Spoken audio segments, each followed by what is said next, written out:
Forget politics. The real American civil wars are fought in the comments section, across the dinner table, and in the deafening silence after someone puts ketchup on a steak. These aren't just disagreements.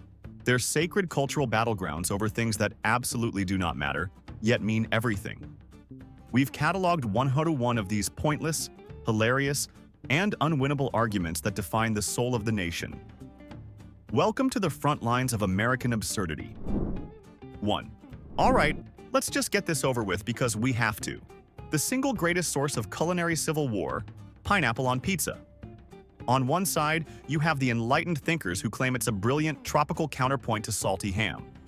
On the other, you have everyone with functional taste buds, who see it as a soggy, sweet crime against humanity and Italian grandmothers everywhere.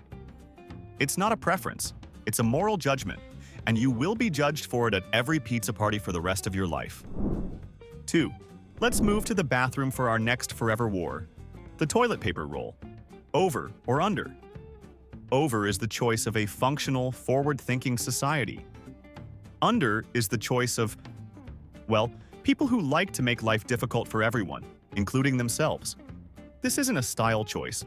It's a sign of what kind of person you are. One side follows logic and patented design. The other is clearly an agent of chaos.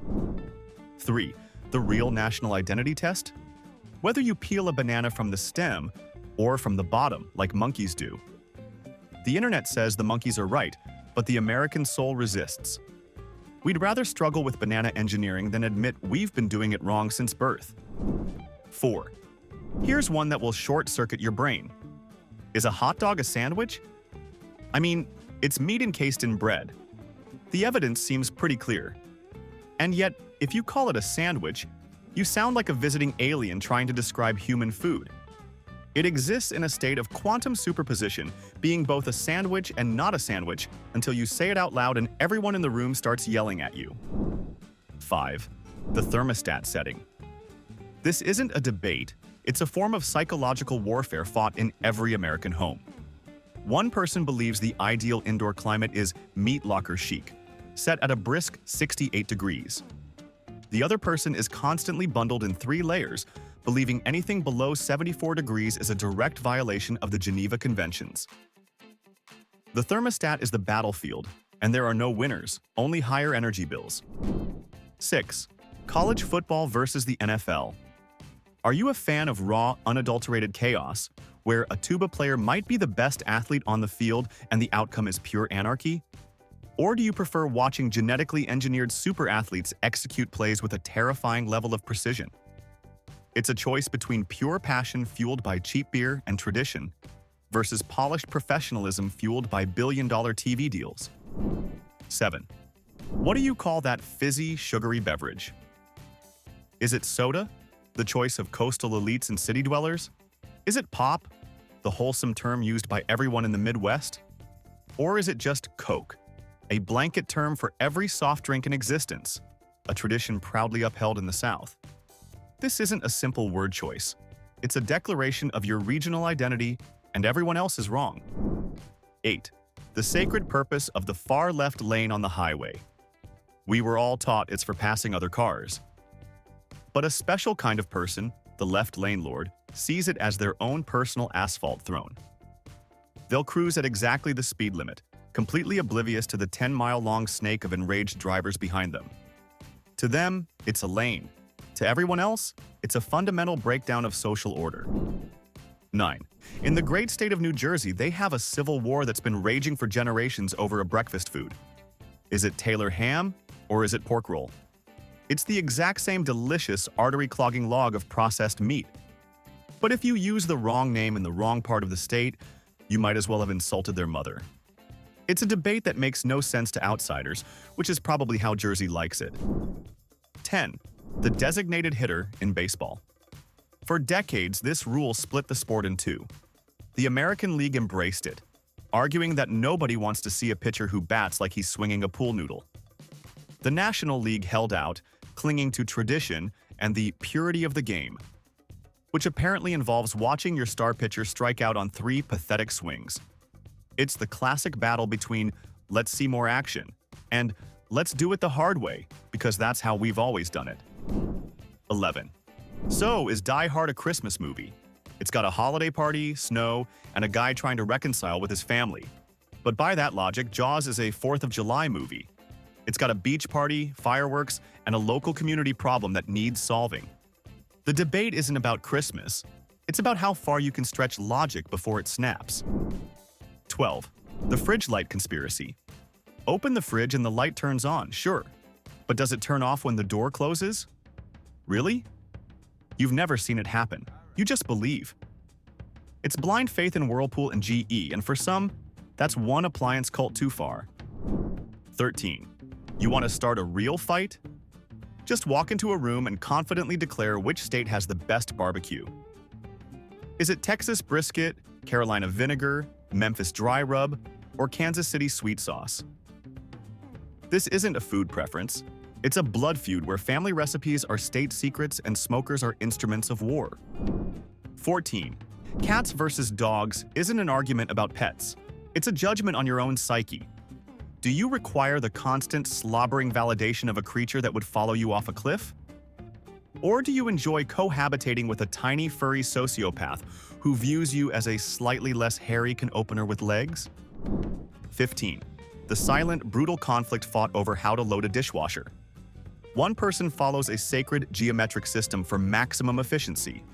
The other person treats it like a game of dirty dish Jenga. This isn't about clean plates. It's a daily power struggle where entire marriages hang precariously in the balance. 16. In the South, asking for unsweet tea is basically a declaration of war. Tea is supposed to be brewed with enough sugar to send a small mammal into a diabetic coma. To them, it's the house wine of the South. To the rest of America, it's a science experiment in how much sugar can dissolve in water. 17. New York slice versus Chicago deep dish. One is an elegant, foldable piece of culinary engineering. The other is a lasagna with a bread crust, a pizza that requires a knife and fork. New Yorkers call it a culinary monstrosity. Chicagoans will patiently explain to you that New York pizza is just an appetizer. 18. The pronunciation of caramel. 2 syllables, caramel, or 3 syllables, caramel. Let's be honest, nobody actually cares. What they care about is the smug, soul-lifting satisfaction of correcting you. It's a tiny word that provides a massive and deeply annoying sense of superiority. 19. Daylight saving time. The one thing nearly every American agrees on is that it's a pointless, infuriating ritual. We have no idea why we do it.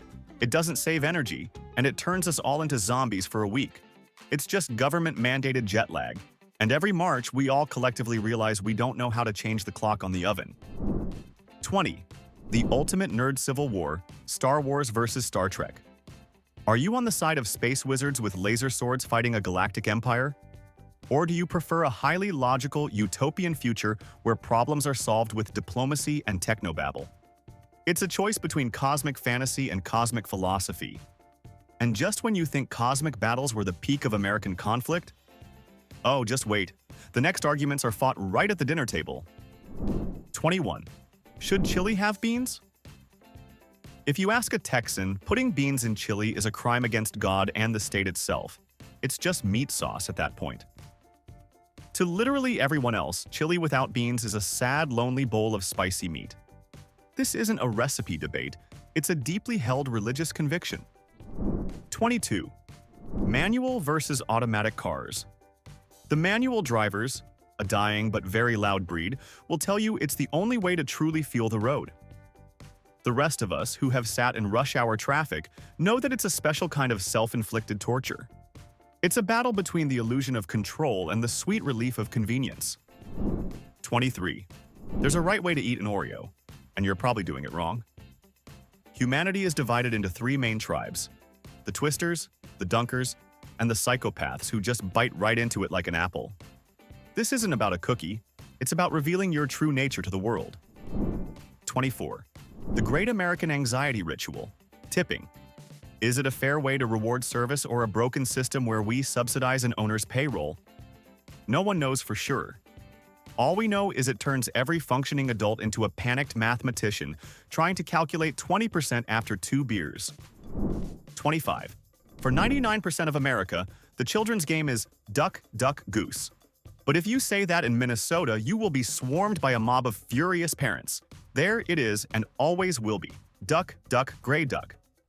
It makes absolutely no sense. It's inexplicably important to them, and they will fight you over it. 26. The Great Breakfast Schism. Do you pour the milk before the cereal? Pouring the cereal first is the only sane method, allowing you to control the ratio. Pouring milk first is an act of pure, chaotic evil.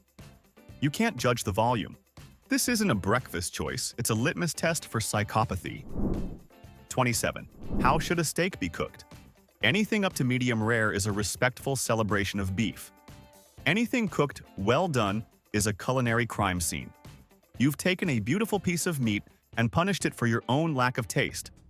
You're not eating steak, you're eating the memory of what it once was. 28. What do you call a long sandwich filled with meat and cheese? Depending on your zip code, it's a sub, a hoagie, a grinder, a hero, or a wedge.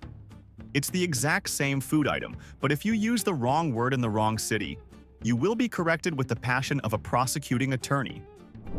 29. When can you put up Christmas decorations? The day after Thanksgiving is the accepted truce line.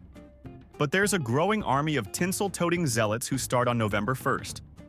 To them, Thanksgiving isn't a cherished holiday. It's just a turkey-themed speed bump on the highway to Christmas. 30. Shoes on or off inside the house. For the shoes off brigade, wearing your street shoes indoors is a biohazard event. You're tracking the filth of the entire world onto their carpets. For the shoes on crowd, a floor is a floor, and constant shoelace tying is a form of torture. 31. The eternal sports talk radio debate. LeBron James versus Michael Jordan. This isn't about basketball anymore, it's generational warfare. One side argues from memory, talking about mystique and killer instinct. The other argues with spreadsheets and advanced analytics. You're not defending a player, you're defending your youth. 32. If cooking a steak well done is a culinary misdemeanor, then putting ketchup on it is a Class A felony. It's a sugary, vinegary shroud you use to cover up the fact that you've just ruined a perfectly good piece of beef. It is a flavor crime that signals to the world your taste buds have officially given up. 33. The Midwestern goodbye. For most people, leaving is a single action.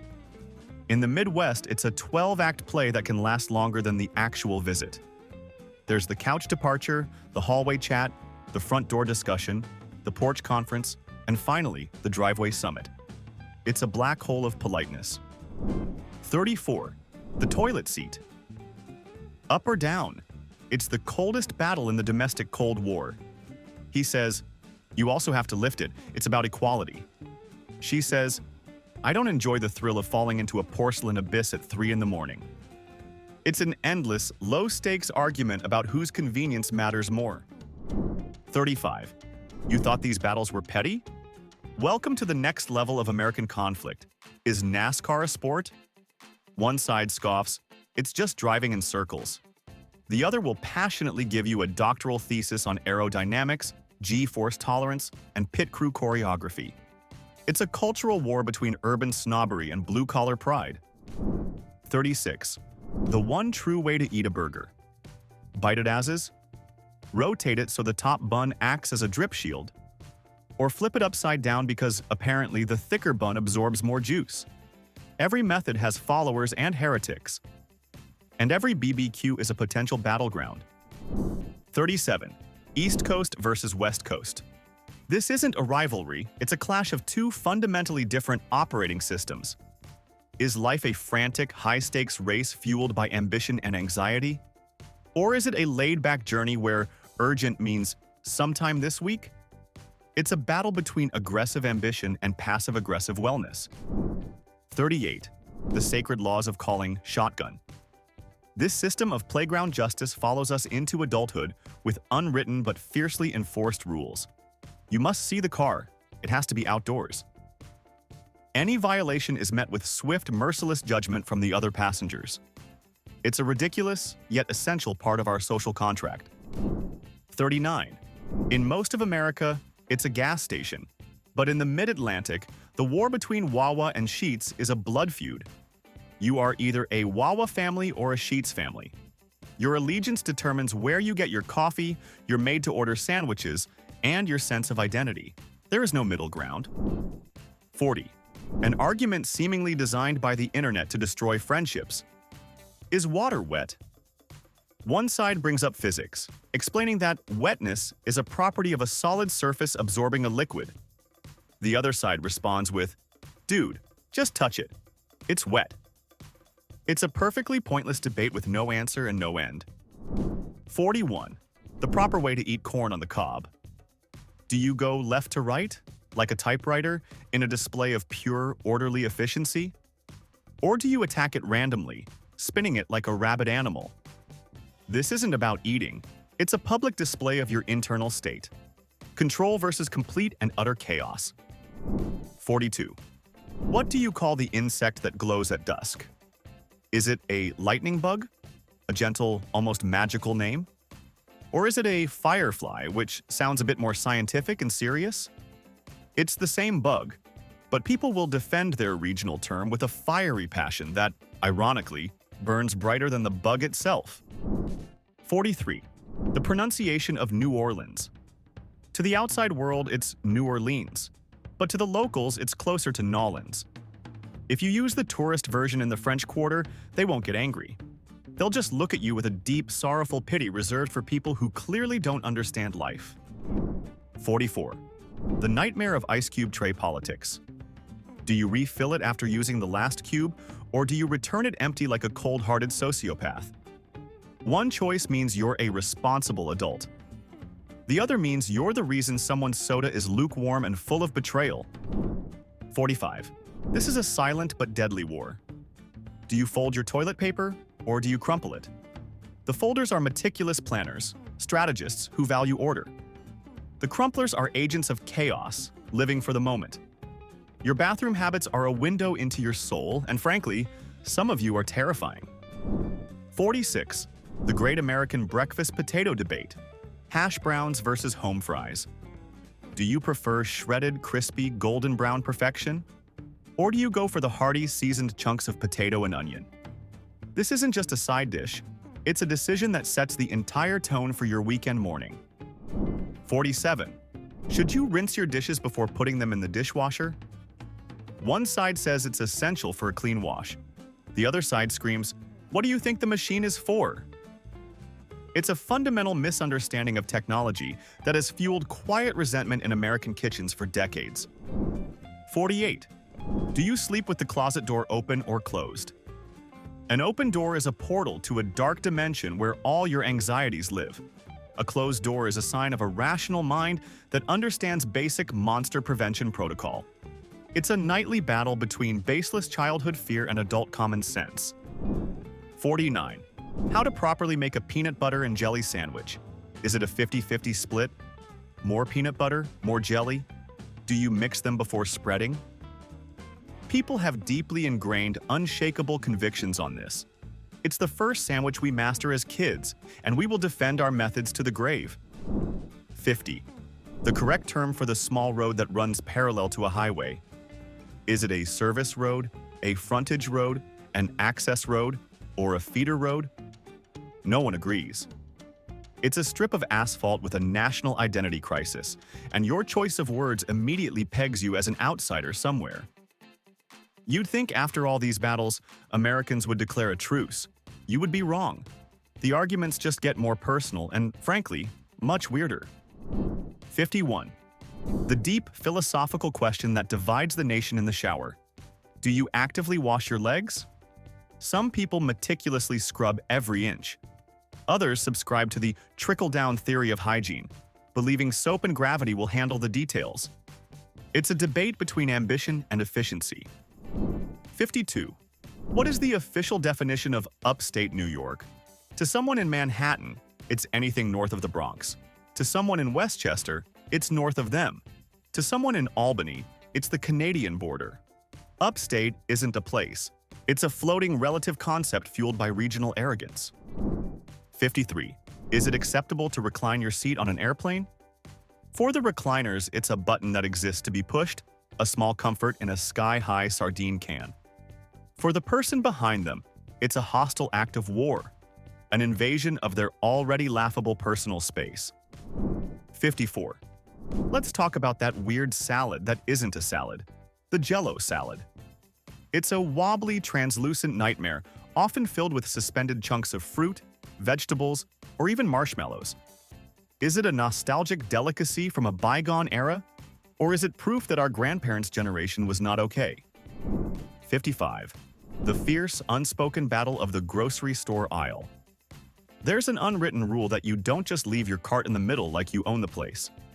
Yet, there are always those who abandon their cart to go ponder the meaning of life in front of the yogurt section, oblivious to the traffic jam of rage forming behind them. 56. Another holy war fought in the kitchen. Which way do the utensils go in the dishwasher basket? Points up for better cleaning? Or points down to avoid impaling yourself when you unload it? It's a brutal daily gamble between maximum sanitation and personal safety. 57. The zipper merge on the highway. Engineers say it's the most efficient way to handle a lane closure.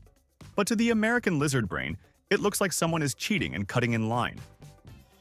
This triggers a primal rage that overrules all logic, turning a simple merge into a high-speed battle of wills. 58. Do dryer machines eat socks, or is it user error? For decades, Americans have argued whether missing socks are victims of poor laundry habits, or if there's a sock-hungry vortex living in every dryer. Appliance companies deny everything, but the disappearances continue. Until there's proof, this remains a domestic cold case with millions of open investigations. 59. In Pennsylvania, there exists a mysterious gray brick of food called scrapple. It's made of pork scraps and cornmeal. To its disciples, it's a crispy, savory breakfast delicacy.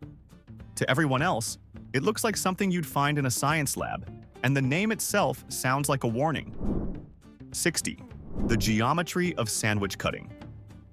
Does a diagonal cut genuinely make the sandwich taste better, as its champions claim?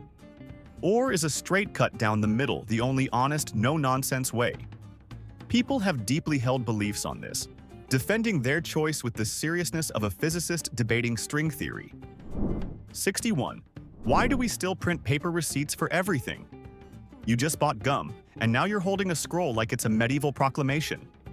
Most people throw them out immediately, yet stores insist, like it's your only proof of existence. It's the papery ghost of bureaucracy. 62. Is it okay to clap at the end of a movie? Not at a premiere, but in a regular suburban multiplex. One side sees it as a joyous, shared celebration of art. The other sees it as screaming at a screen that literally cannot hear you, a bizarre performance for an audience of complete strangers. 63. The Great Linguistic Divide. Y'all versus you guys. Y'all is elegant, efficient, and gender-neutral, a masterpiece of Southern pragmatism. You guys is the clunky default setting for the rest of the country. This isn't just about words, it's a battle for the soul of the second-person plural. 64. The true nature of grits. This blank canvas of boiled cornmeal is a breakfast battlefield. In one camp, it's a savory foundation for salt, butter, cheese, and shrimp. In the other, it's a porridge that demands milk and sugar. Mixing the two is an act of culinary treason. 65. If you thought these debates were old-fashioned, welcome to the new generation of American arguments. The gender reveal party. What started as a pink or blue cake has escalated into a domestic arms race involving explosives, colored smoke, and occasional wildfires. It's no longer a party, it's a high-stakes stunt show. 66. A special form of Winter Street justice, calling dibs on a shoveled-out parking spot. In cities like Chicago, people will use broken lawn chairs, traffic cones, and old TVs to claim their territory. Move their junk, and you risk a war with a neighbor who has nothing left to lose. 67. Is it acceptable to put ice in your wine? To a practical mind, it's a quick way to chill a cheap white on a hot day. To a wine snob, it's a barbaric act akin to drawing a mustache on the Mona Lisa. It's a small-scale class war fought one glass at a time. 68. The two Americas, as defined by the pronunciation of route. Is it route, as in Route 66? Or is it route, as in my paper route? Many people use both without realizing it, creating a linguistic paradox that can spark a surprisingly intense argument at any moment. 69. The unspoken war for the armrests on an airplane. By the unwritten laws of air travel, the poor soul squished in the middle seat gets both. It's their sole compensation for a miserable flight. Yet, it often becomes a passive-aggressive battle of elbows and strategic nudging. 70. Leaving time on the microwave. Finishing your food with 3 seconds left and just walking away is a crime against anyone you live with. That blinking, uncleared timer is not just a number. It is a monument to your own laziness and a direct insult to everyone who has to press the clear button for you. 71. The correct way to hang a flag. According to the U.S. Flag Code, the blue field of stars should always be in the upper left corner. But every holiday, you'll see them hung vertically, horizontally, or even backwards, triggering a silent patriotic rage in anyone who knows the rules. 72. What constitutes the Midwest? Ohioans are definitely Midwestern. Iowans, absolutely. But what about Missouri or the Dakotas?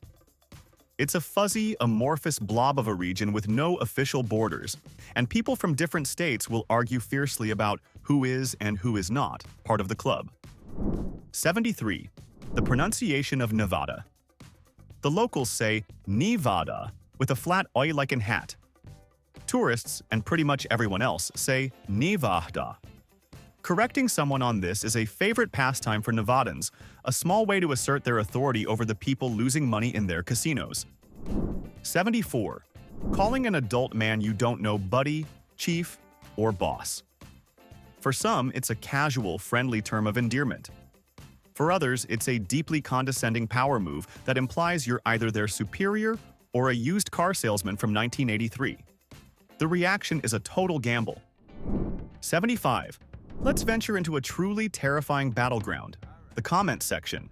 The argument over whether college athletes should be paid. For decades, the NCAA clung to the myth of the student athlete. The other side argued it was unpaid labor generating billions. It's a moral crusade over money, fairness, and the soul of college sports. 76. The great summer food fight, hot dogs versus hamburgers. One is a reliable, customizable classic.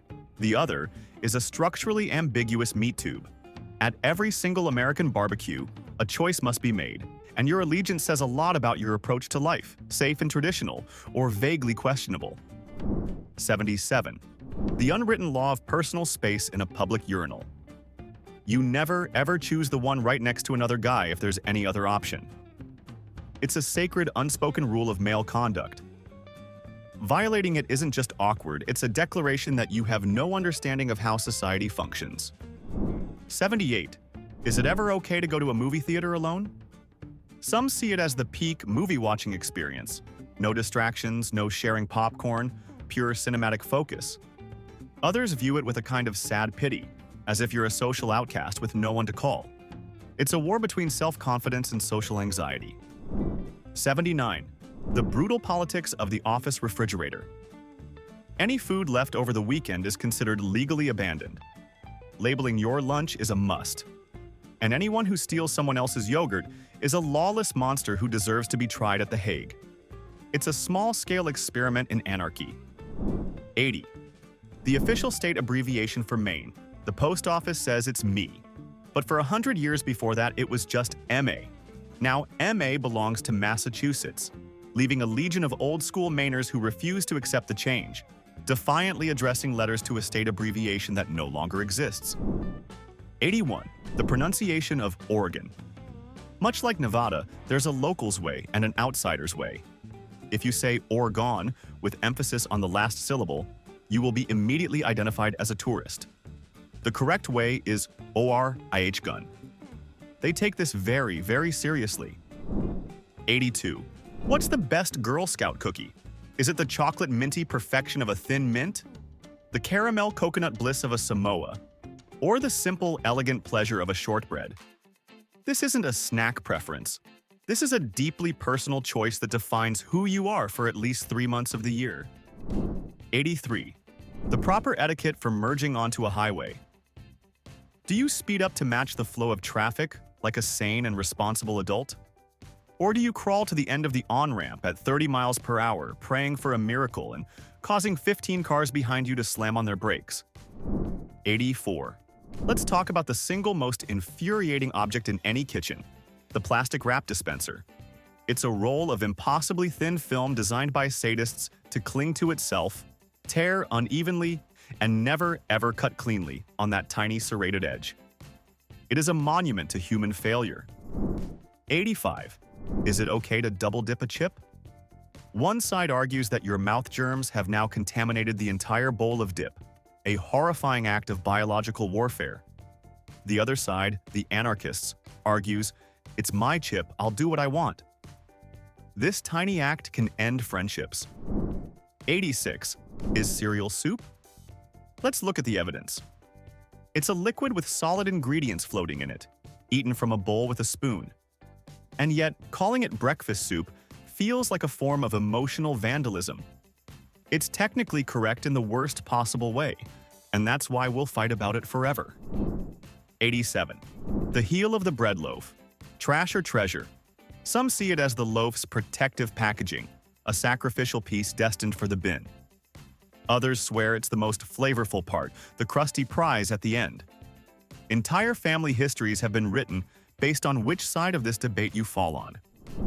88. How do you eat string cheese? Do you patiently peel it into delicate, cheesy strands, as civilization intended? Or do you just bite directly into it like a feral animal?